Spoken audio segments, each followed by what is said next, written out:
Le 22 juillet 2025. Paris. Le ministère des Affaires étrangères. Ce matin-là, Jean-Noël Barrot monte au pupitre de France Inter. Il sait que ces mots vont déclencher une tempête. Il sait que Moscou écoute. Et il sait qu'il n'y a plus de place pour le recul. Nous préparons de nouvelles sanctions, encore plus dures, en coordination avec les États-Unis, pour épuiser l'économie militaire de la Russie et obtenir un cessez-le-feu. 18 paquets de sanctions n'ont pas suffi. Le Kremlin a ri. Poutine a parlé d'immunité. Mais ce que Moscou ne savait pas, c'est que Paris préparait un coup qui allait tout changer. Parce qu'il ne s'agissait plus de sanctions ordinaires. Il s'agissait de couper le nerf de la guerre. De frapper là où ça fait mal. De montrer que la France ne se laisse pas menacer. Mais comment en est-on arrivé là? Pourquoi ce bras de fer entre Paris et Moscou? Et surtout, quelle est cette arme secrète que Macron a sortie au moment où personne ne s'y attendait? Restez avec moi. Parce que ce que vous allez découvrir va bien au-delà d'une simple dispute diplomatique. C'est l'histoire d'une leçon de stratégie. D'une victoire de l'intelligence sur la force brute. Et d'un moment où la France a rappelé au monde entier ce que signifie le mot « souveraineté ». Pour comprendre cette confrontation, il faut remonter à février 2022. L'invasion de l'Ukraine.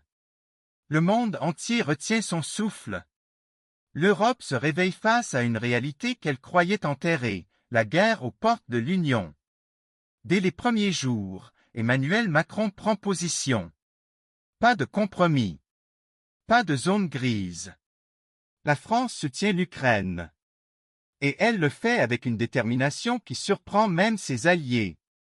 Mais Macron ne se contente pas de discours. Il agit. Il coordonne. Il pousse l'Europe à adopter sanction après sanction. 18 paquets en 3 ans. Un record historique. Chaque fois, Moscou menace. Chaque fois, Paris tient bon. Parce que pour Macron, ce n'est pas qu'une question de géopolitique. C'est une question de principe, de valeur, de ce que la France représente depuis la Révolution, la liberté face à la tyrannie, le droit face à la force. Et pendant ce temps, le Kremlin observe. Il calcule. Il cherche la faille. Il pense que l'Europe va craquer. Que les prix de l'énergie vont diviser les 27. Que la France va reculer. Mais il ne connaît pas Emmanuel Macron. Moscou a toujours eu une stratégie simple, diviser pour régner. Jouer sur les peurs. Menacer les économies. Faire pression sur les gouvernements. Et pendant des mois, ça a marché. L'Allemagne hésite. La Hongrie bloque. L'Italie tergiverse. L'Europe semble paralysée. Mais la France, elle, ne bouge pas. Macron multiplie les déplacements. Il parle à Scholz. Il convainc Meloni. Il isole Orban. Il construit, pierre par pierre, un front uni. Et puis, en juillet 2025, le Kremlin commet une erreur. Une erreur fatale. Il menace directement Paris. Pas l'Europe. Pas l'OTAN. Paris. Des sanctions contre des entreprises françaises. Des restrictions sur les diplomates. Des menaces à peine voilées. Le message est clair, vous allez payer pour votre arrogance. Mais ce que Poutine ne comprend pas, c'est qu'en France, menacer la capitale, c'est toucher à l'honneur de la nation. C'est réveiller quelque chose de profond. Quelque chose qui remonte à Clémenceau, à De Gaulle, à tous ceux qui ont refusé de plier. Et Macron, ce jour-là, décide que la réponse ne sera pas diplomatique.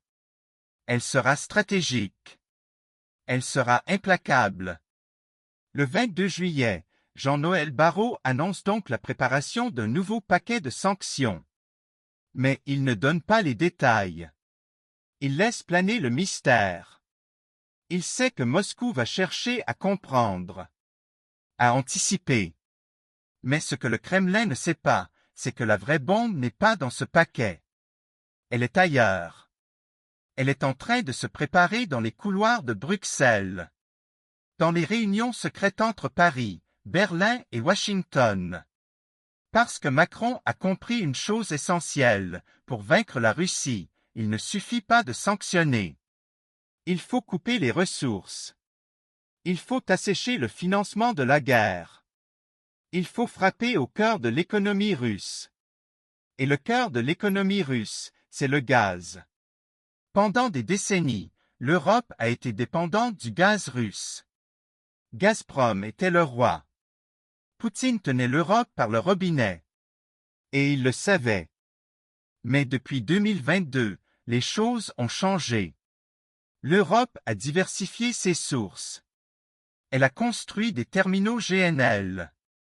Elle a accéléré la transition énergétique. Et surtout, elle a compris qu'elle pouvait vivre sans la Russie. Macron, lui, va plus loin. Il ne veut pas juste réduire la dépendance. Il veut l'éliminer. Totalement. Définitivement. Et c'est là qu'il sort son arme secrète.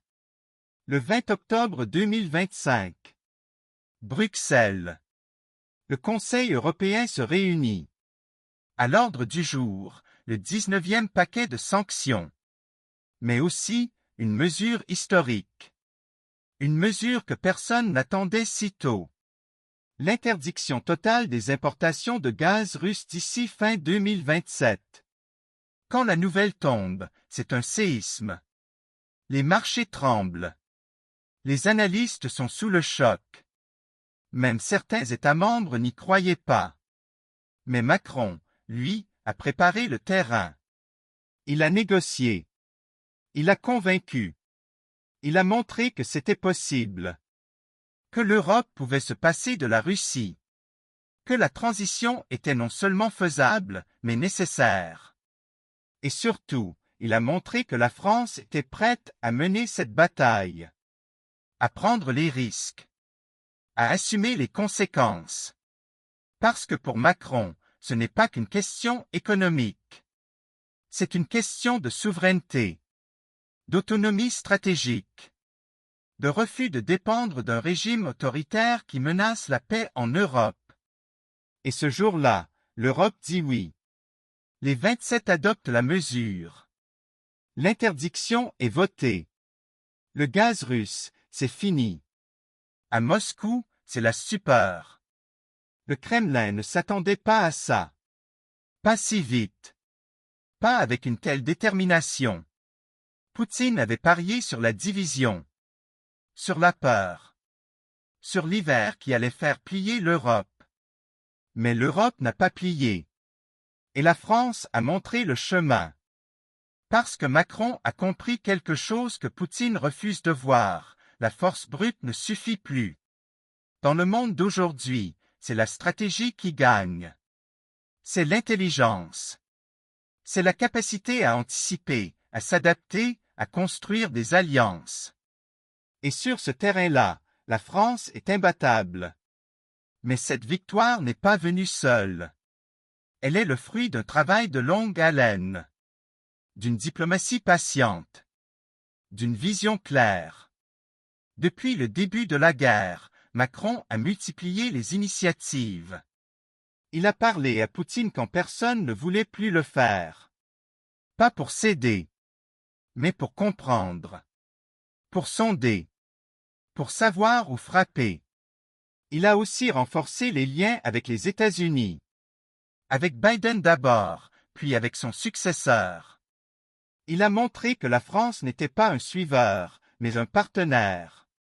Un allié qui a ses propres idées, ses propres stratégies. Et surtout, il a reconstruit l'Europe. Pas l'Europe des bureaucrates. Pas l'Europe des compromis mous. Mais l'Europe puissance. L'Europe qui défend ses valeurs. L'Europe qui ne se laisse pas intimider.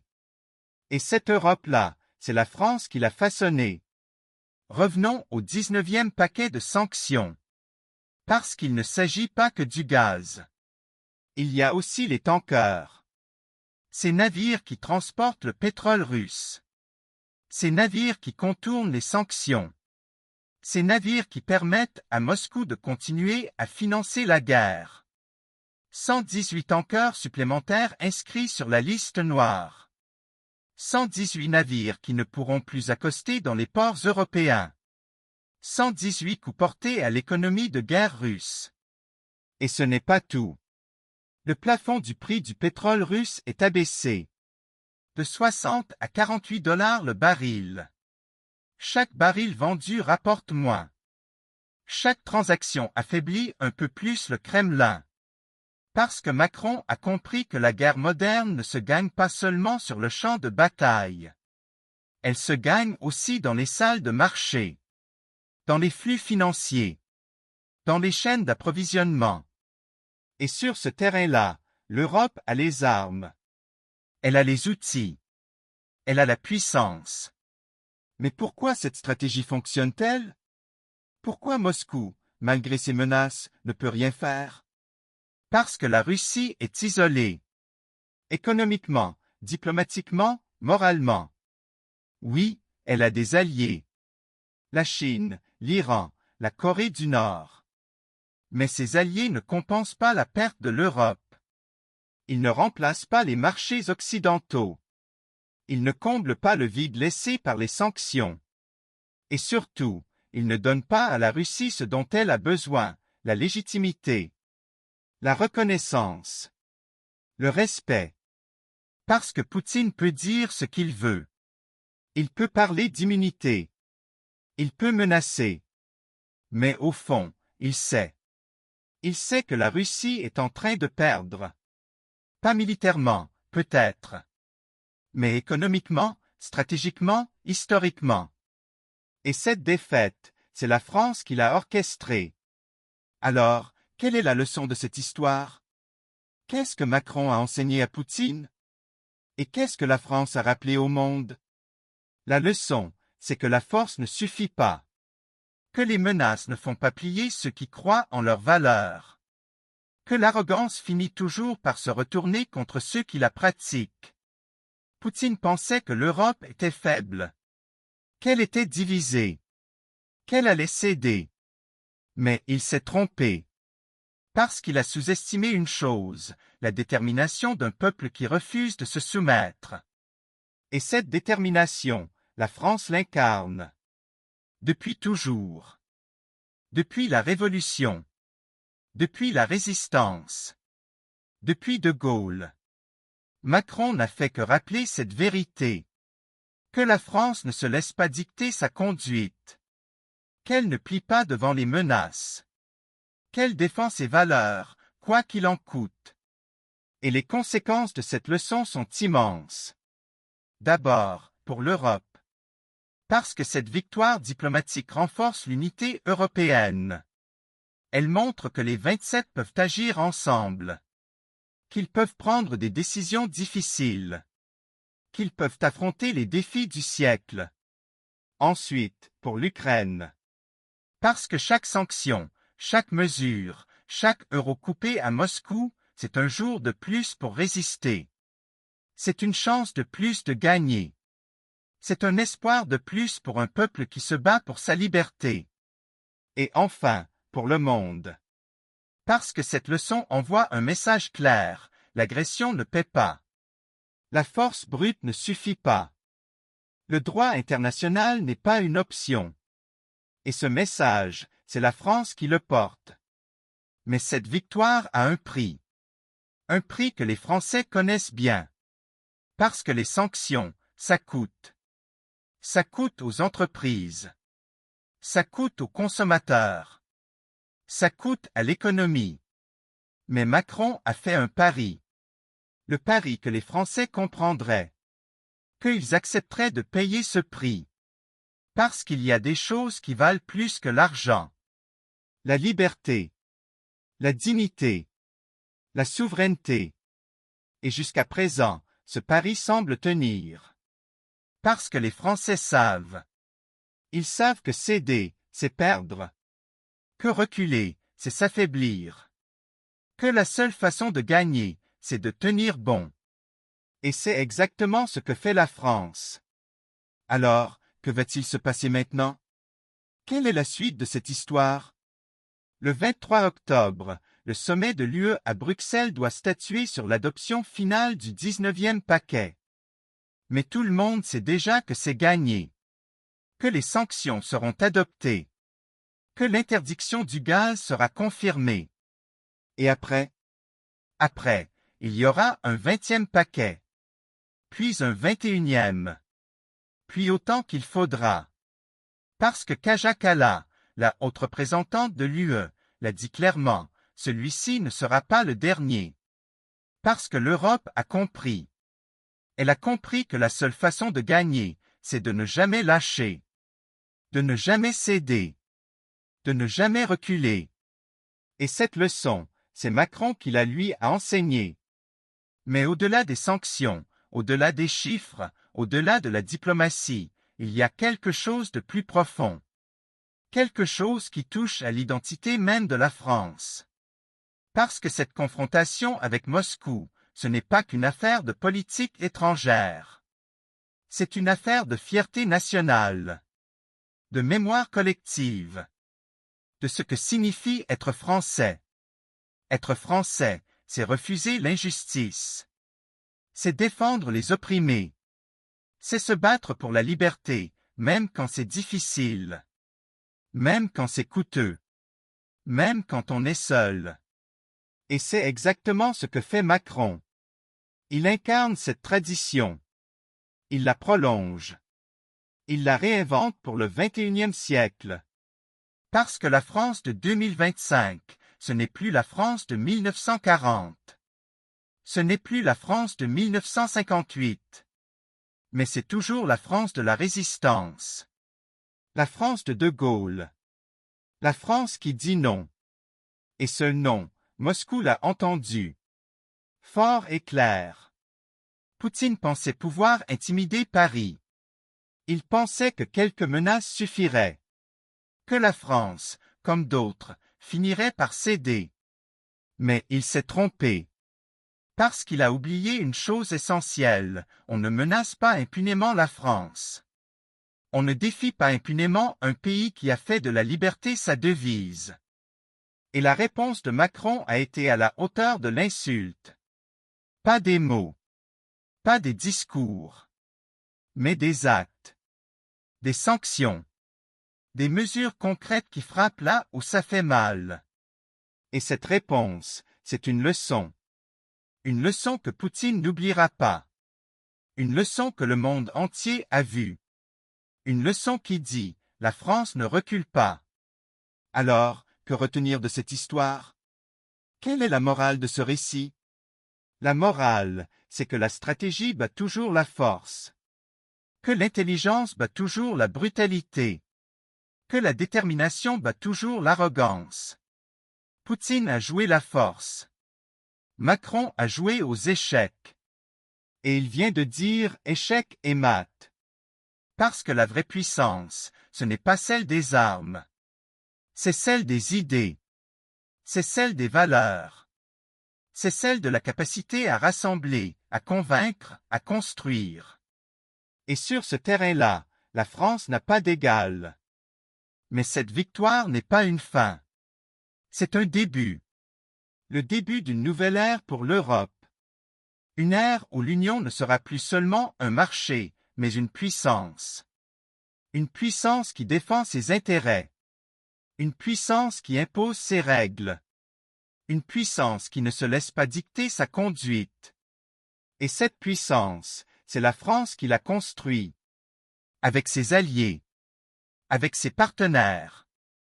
Avec tous ceux qui croient que l'Europe peut être plus qu'une somme de nations. Qu'elle peut être une force pour le bien. Une force pour la paix. Une force pour la liberté. Et cette vision, c'est celle de Macron.